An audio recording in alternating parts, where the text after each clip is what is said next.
శ్రీ పొట్టి శ్రీరాములు నెల్లూరు జిల్లా లింగసముద్రం మండలంలోని రాళ్లపాడు రిజర్వాయర్ కుడి కాలువ కింద ఆయకట్టు రైతులు సాగునీటి కోసం ఆందోళనకు దిగారు. వరి సాగు కోసం నారుమళ్లు పోసుకుని సిద్ధంగా ఉన్న రైతులు తమ పొలాలకు కావాల్సిన సాగునీరు కోసం రోడ్డెక్కారు.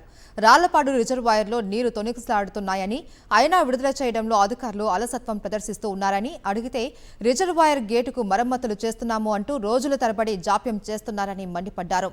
ఎండిపోతున్న రైతుల పొలాలకు వెంటనే నీరు విడుదల చేయాలి అని నినాదాలు చేశారు. అక్కడికి వచ్చిన రిజర్వాయర్ అధికారులు సిబ్బందితో వాగ్వాదానికి దిగారు.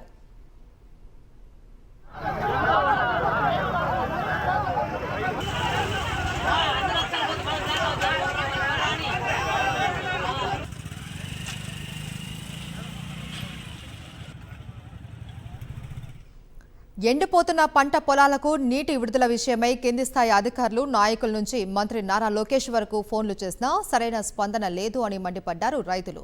ప్రాజెక్టుకు పూర్తి స్థాయిలో నీరు వచ్చినా తమ పొలాలకు ఉపయోగం లేకుండా పోతుందని, నారుమళ్లు పంటలు ఎండిపోయే పరిస్థితి ఉందని వారు ఆవేదన వ్యక్తం చేస్తున్నారు. రోజు వస్తే వలేస్తున్నారు అన్న. ఎప్పుడు ఎత్తుతారు ఏంటంటే మామూలుగా రేపు శనివారం ఎత్తవారు, మళ్ళీ శనివారం వచ్చినాం. శనివారం వస్తే మామూలుగా వాళ్ళే లస్కర్లే ఏదో క్యాంప్లింగ్ చేస్తున్నారు. మళ్ళీ మీ చేత కాకపోతే ఎస్సీ మేడానికి చెప్పండి, ఎస్సీ మేడానికి కాకపోతే ఎమ్మెల్యేకి చెప్పండి, మీ గుండ కాకపోతే ఏదో ఒకటి అధికారులకు చెప్పండి, తొందరగా ఏదో పని చేయండి అని చెప్పినాం. చెబితే ఆ రోజు నుంచి కంటిన్యూగా నేను వస్తానే ఉండా, ఇవాళ కూడా మామూలుగా వస్తానే ఉన్నా. మళ్ళీ ఎమ్మెల్యేకి 3 మాటలు ఫోన్ చేసిన నాగేశ్వరరావుకి, మళ్ళీ కాకర్ల సురేష్కి 4 మాటలు ఫోన్ చేసిన, మళ్ళీ మంగళగిరి లోకేష్కి ఫోన్ చేసిన.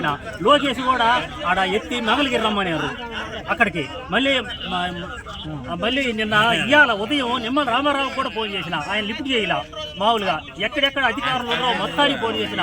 సోంచేల జేఈ ఫోన్ చేస్తే సోంచేల జేఈ కూడా అన్న వాళ్ళ గుండా కాదు, మామూలుగా వైజాగ్ నుంచి టీం వాళ్ళు చెప్పియండి మీ ఎమ్మెల్యే అని చెప్పారు. మా ఊర్లో చిన్న చిన్న నాయకులు మొత్తానికి చెప్పిన ఈ సమస్య ఏమైనా సరే పరిష్కారం కావాలా. అది